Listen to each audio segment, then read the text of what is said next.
On this show, you'll find inspiration, motivation, and advice from experts, as well as valuable tips on how to get started or improve your business. Let's dive into how you can begin and grow your wisdom business. Inspiring others looks different for everyone. How will you inspire?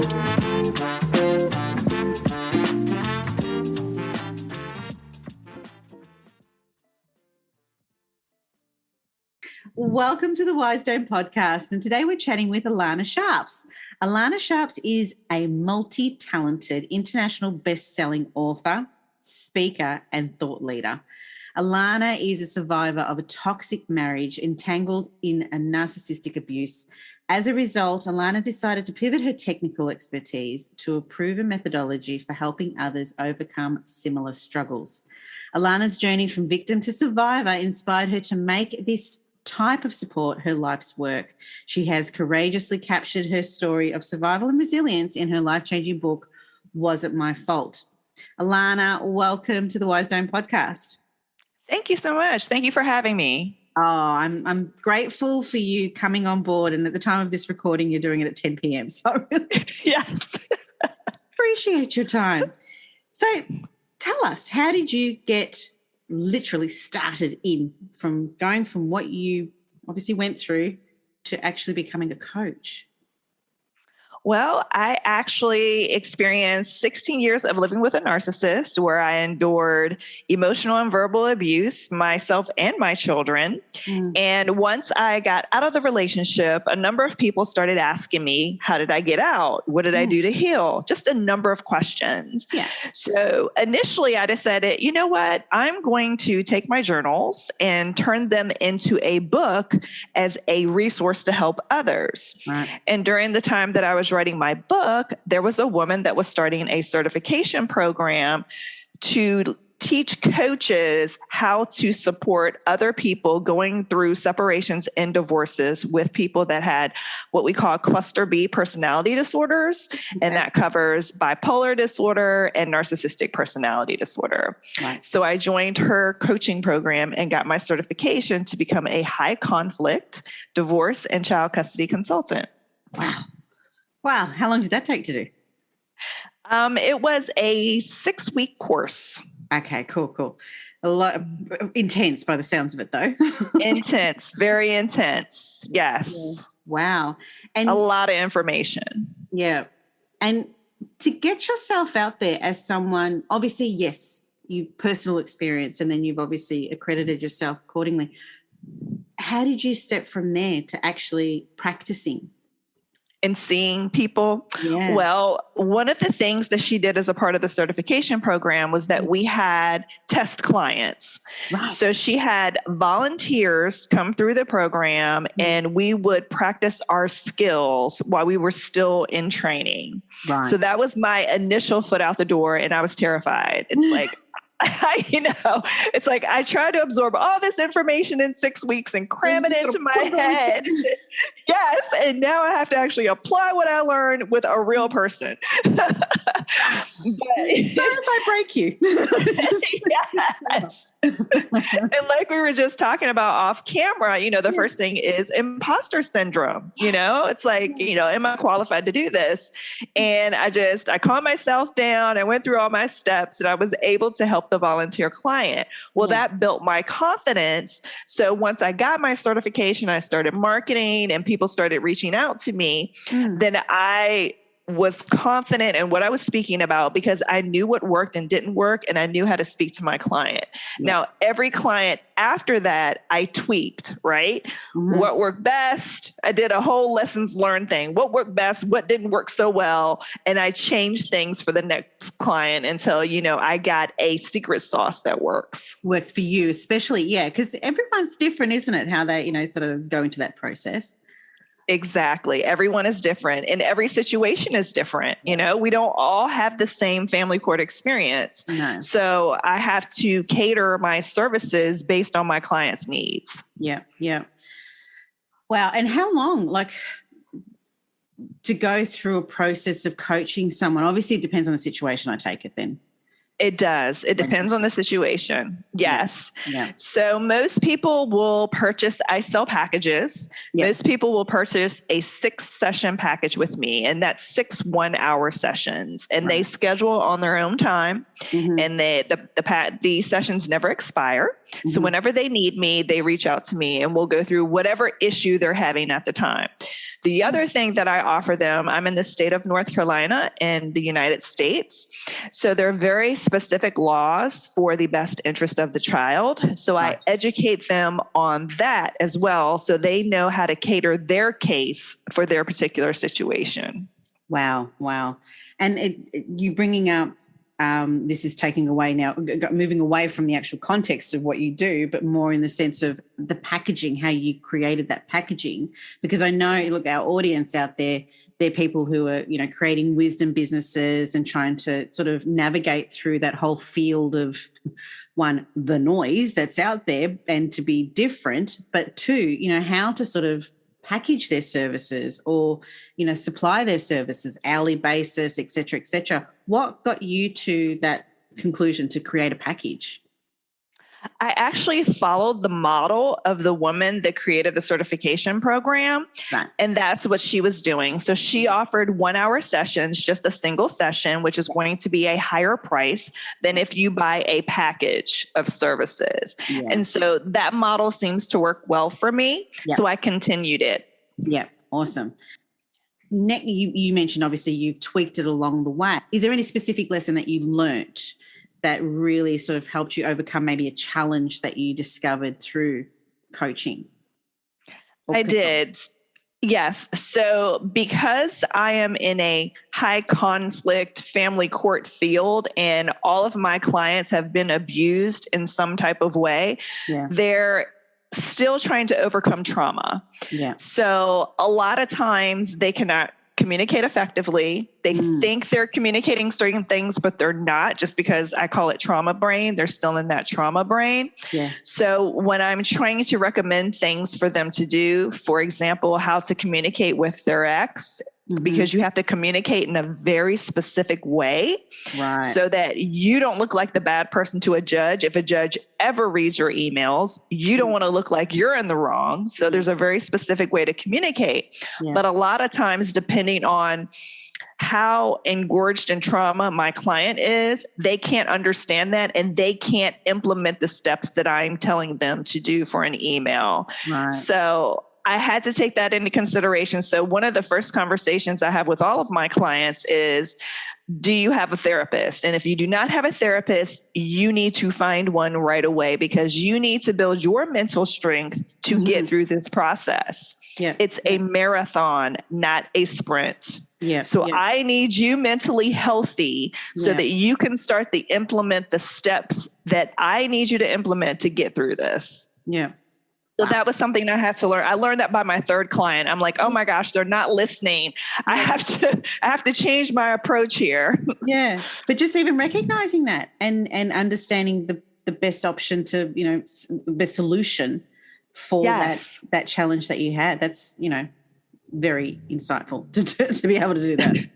And building up this business, in a sense, obviously must take a lot out of you. And I can imagine, anyone out there who is a coach or, even course creators or whatever, it can take out, depending on the subject that you're working with, it can take a fair bit out of you personally. How do you control that with yourself? And you're correct. A lot of times it's not as often as it used to be, but I can get triggered because I have my own trauma, right? So sometimes when I'm speaking to a client and they tell me a certain situation, it triggers me to think about a situation that happened with me. Yeah. So I try to only schedule people no more than 3 sessions a week. That's about all I can handle because the subject matter is so intense. Yeah. And I have to take time to myself after a session.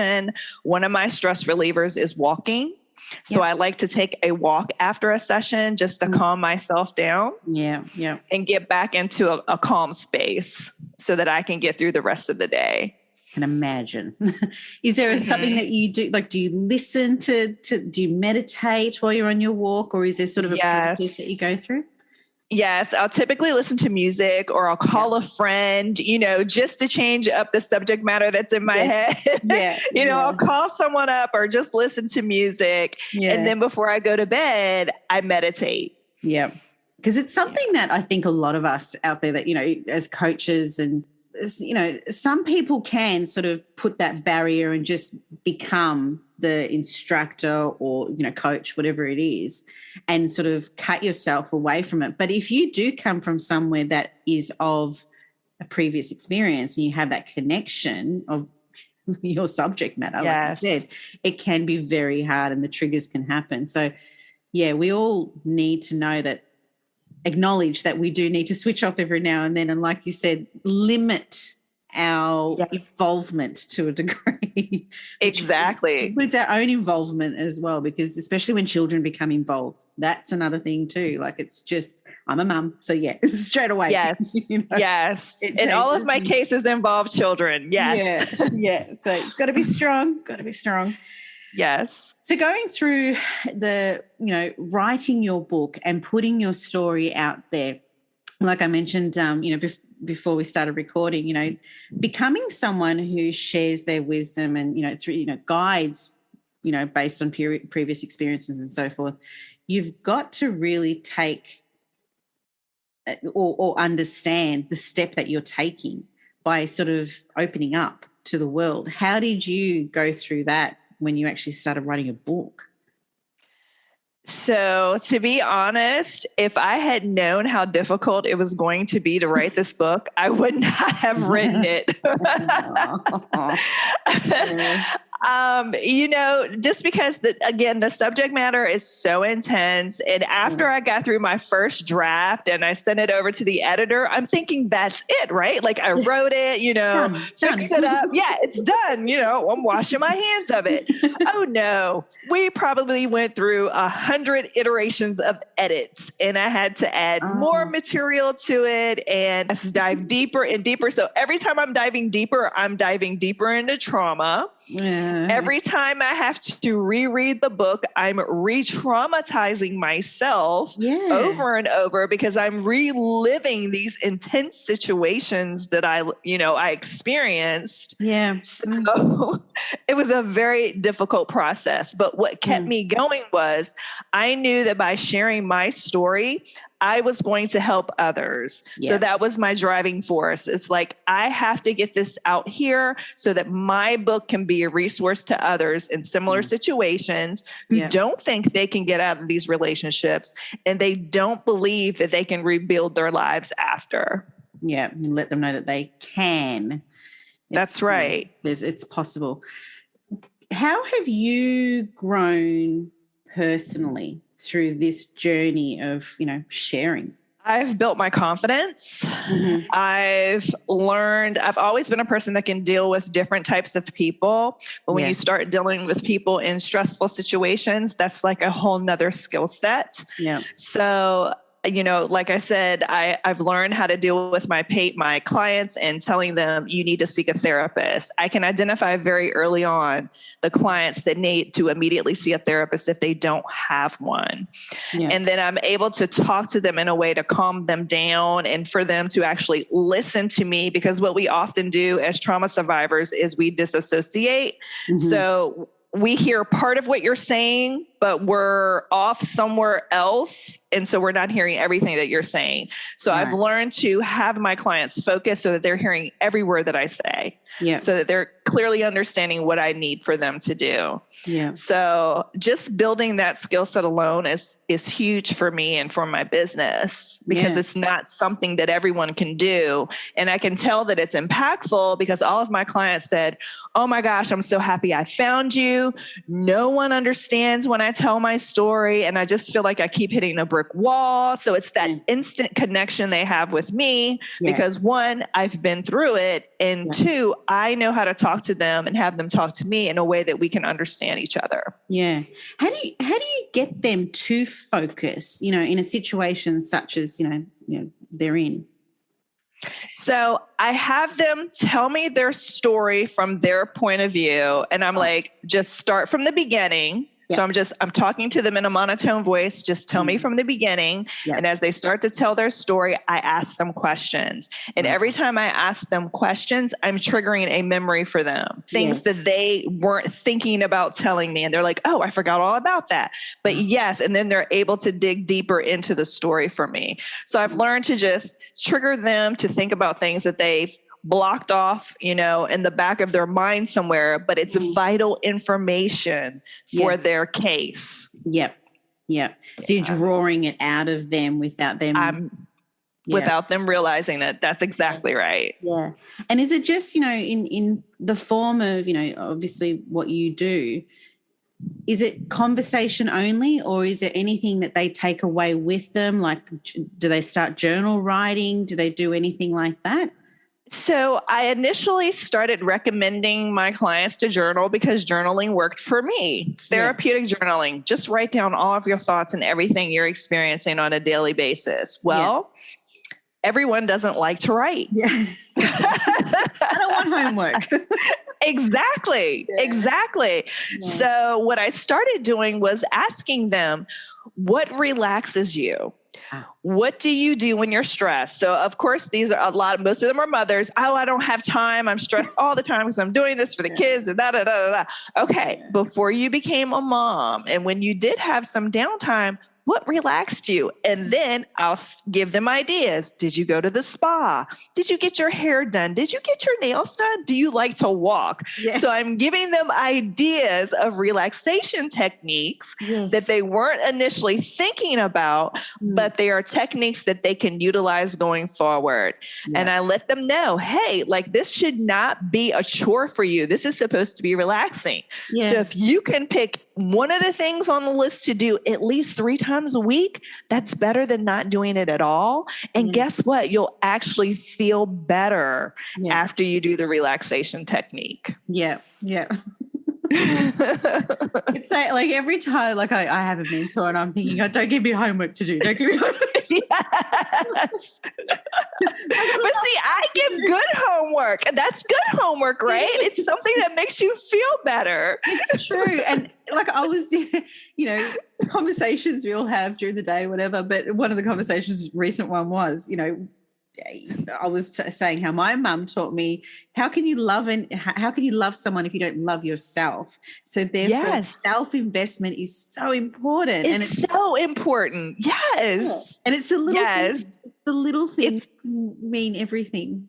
Yes, but we will take care of everyone else and neglect our own self-care. Oh, don't worry. All the time. This morning I got in the car, dropped the kids off, one at school, one at daycare, and I looked at my hair, I didn't even brush my hair this morning. This is ridiculous. Rush back home, ready for work. But it is, as a mum, yes, it's a constant. I think that happens very often. Yes. That guilt of, should I be doing this? I need to put it towards this, or, when I say it, meaning money towards this, or time towards that, or whatever. And it's so hard. And that carries across, on multitude of levels. And that's even, with those who are starting a business, and, the entrepreneurial mind is always, I'll pay myself later, or I'll look after myself later. I've just got to get this out and so forth. How do you balance that for yourself? So, and I tell my clients this as well, and I take my own advice, which is if you're not feeling good and you're not taking care of yourself so that you can be your best self, then you're not your best self for your children. It all starts with you. Think about on the airplane. What do they tell you? If we lose cabin pressure, put the mask on yourself and then put it on the child. It's the same concept. Yeah, exactly. So I definitely try to do self-care for myself to make myself a calmer, better person so that I can be there 100% for my kids. Yeah, no, that's awesome. And how have you, what advice can you give to anyone who is looking to venture into, this type of work, consulting, coaching families, in this sort of arena? I would definitely say, think about what your passion is. And that's with anything that you go into. You have to be passionate about it in order to feel good about what you're doing, in order to make the biggest impact on your clients. Especially if you're going to do this type of work where you're dealing with families, you're going to deal with a lot of situations where it can make you sad a lot of times. It's going to be very mentally taxing on you. So you have to understand what your purpose is. You have to understand what your passion is. And if you're all in, definitely go for it. If you're just going into something for the money, you're not going to be happy and you're not going to be successful at it because you're not going to have that drive to be successful. Yeah. Good answer. I like that one. So down that path, if you're looking, so you're looking at, you're consulting at the moment, do you have any further sort of steps that you want to take within your own business and your own journey with this? I do. I want to get more into speaking. I'm starting at the lower level of speaking now, but I want to get to the larger audiences on the bigger stages. I want to start doing group coaching. And I want to create more awareness around emotional and verbal abuse, because typically when you say domestic violence, everybody thinks of physical. Well, domestic violence is not just physical violence. It's sexual coercion, sexual abuse, emotional abuse, verbal abuse, digital abuse. There's a whole range of types of abuse that fall under the category of domestic violence. So my goal is to continue to educate and spread awareness so that if you have a family member or a friend that is experiencing some type of violence, you understand the signs to look out for, and you can lend out a hand and say, hey, I'm here for you if you ever need me, so that you can support them. Yeah. No, that's really good. And your plan, obviously, to go into sort of like the group coaching realm, and, maybe it's just a thought at the moment, I don't know, but have you sort of given an idea of how you might go into that arena, like just that area, gaining an audience, implementing it? Yes. So I've had lots of thoughts, but the problem is implementing it. And I've done some research on how to implement it. Like you were talking about before, the different platforms to do group coaching with. There's so many out there. What's the best platform to use? So at this point, I'm really just looking for someone that's done it to teach me how to do it for myself. I think that's going to be the quickest route, to just find a mentor that's already set one up and can show me, guide me through how to set up my group coaching platform. Yeah. And that's a great point there, because no matter where we are in our businesses, we always need to reach out for some sort of help or guidance, and there's nothing wrong with that. A lot of us, we'll have a tendency to sort of try and do it on our own and go through that, but time isn't always kind to us, and we need to really be. We need help. Yes, exactly. And I hate asking for help, but sometimes, you just got to pull the trigger. All right, I'll do it. And that's that self-investment thing, isn't it? It's like, we won't invest in our own time or in ourselves. And sometimes it can become more costly doing it on your own. So it is a little bit easier to just sort of get that help in that regard.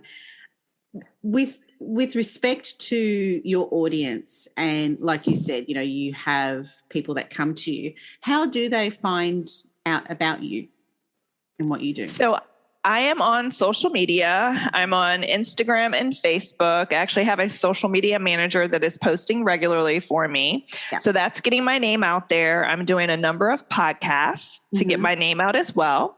And then the woman who did my certification, she has a database on her website where you can search for all of the coaches depending on what state you live in the United States. Right.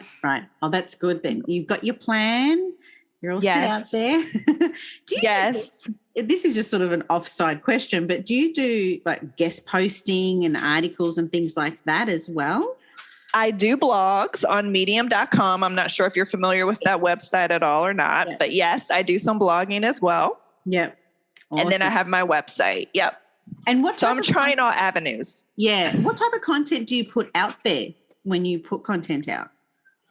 I typically talk about different aspects of narcissism. So I did a quick little blog on my story and I called it like Reclaiming My Life After Narcissistic Abuse. I talk about gaslighting. I talk about the signs to look for in abusive relationships. Yes. So things that I think will be helpful for friends and family or people that are currently in those particular situations to give them hope and let them know the steps that they can take to get out. Yeah. Oh, that's good. That's really good. When you're going through the process of building up a business and obviously building up your profile and everything, so there's all this content you're putting out there, social media and so forth, is there do you stick to a particular message or mission statement or anything like that? Did you set that up first or did that sort of evolve as you went through?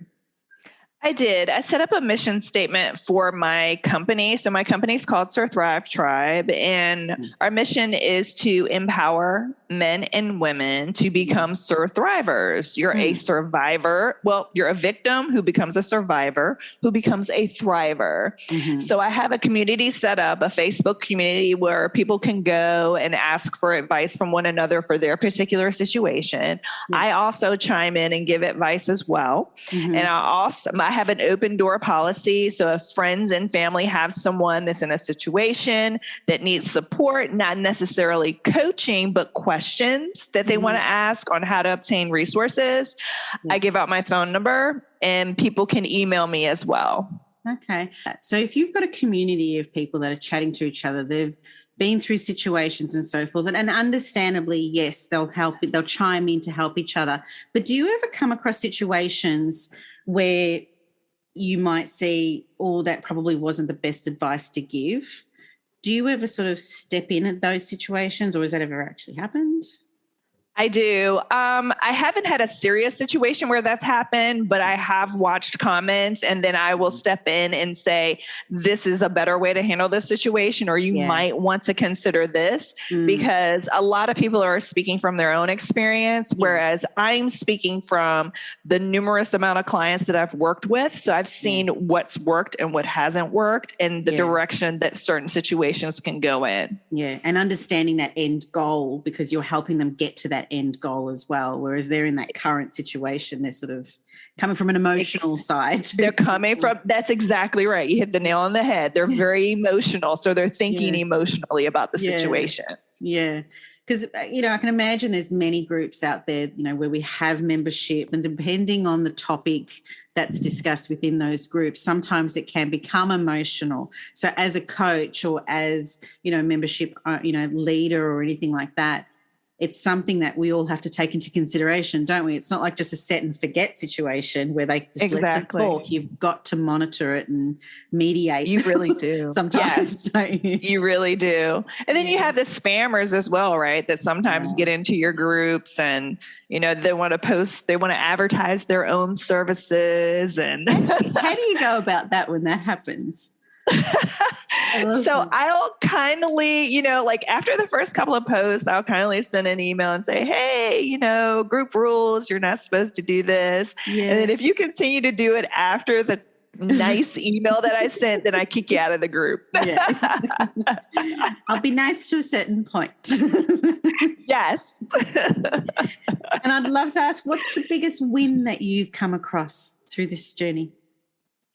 Oh my goodness. The best feeling ever was a woman that I was actually helping pro bono. She was a friend of one of my best friends from college, and she could not afford an attorney. She was representing herself. Oh, wow. And she was fighting for custody of her children and to keep her home.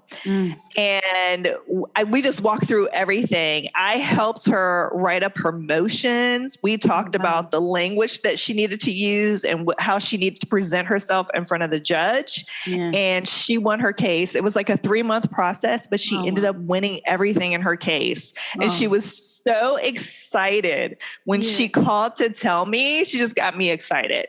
But just like hearing my clients just be happy and so grateful for my help, that's the best feeling in the world for me. Yeah. And that leads me to the next question, which is what legacy are you looking to leave, whether it be personal, business? Probably from a personal aspect, like I'm a feel-good person. I want people to remember me as someone who was compassionate, who cared, and that helped them out of a very difficult situation. Yep. That's how I want to be remembered. Do you have any business? My legacy for business is to start something that will make women feel empowered. I feel like when you're in an abusive situation, all of your power is taken away from you. So for you to get that empowerment back after going through what you experienced, it's a huge triumph later on in life. Yeah, exactly. And do you have an offer for our audience today? I do. So for the first 5 people that join my Facebook group, it is Divorcing and Parenting with a Narcissist Support Community. I will send them a signed autographed copy of my book. However, the offer ends 2 days after the podcast goes live. So I really want to dive in furthermore, just, for another couple of minutes, but ask about, to take that step, like you wrote your book, and this is more sort of to help our audience and really feel the confidence and the energy to actually, and the drive to just take that step. How did you go, was it an emotional drive that you went on that took you to the place of becoming a consultant? Or, was it a win that you had and you saw that, people can achieve that win? Or did you go through something and say, no, I've got to fight for this because I went through this situation and it wasn't easy for me. I want to make it easier for others? Correct. It was a very emotional drive because during the writing process, I was in litigation. I was fighting for custody of my children, and I was still going through all of this harassment and everything else that comes with post-separation abuse with my ex. So it was a very emotional drive to get the story out there for awareness. And then determination that once I got through the process, it's like, hey, I went through it. I experienced it's the worst experience you're going to ever go through, but you can get through it and you can be successful. Yeah. And you wanted to be that person to sort of help guide them through that process. Did you have someone to help you like you help others? I had no one. And I made so many mistakes. I relied on my lawyer, right? So my lawyer, I looked to my lawyer to be my therapist because I have trauma brain and I'm stressed out and I'm emotional. I looked to my lawyer to be my strategic partner and I looked to my lawyer to be my lawyer, and she's only supposed to be one of those 3 things. It's so hard, isn't it? It is so hard when you're, imagining that situation.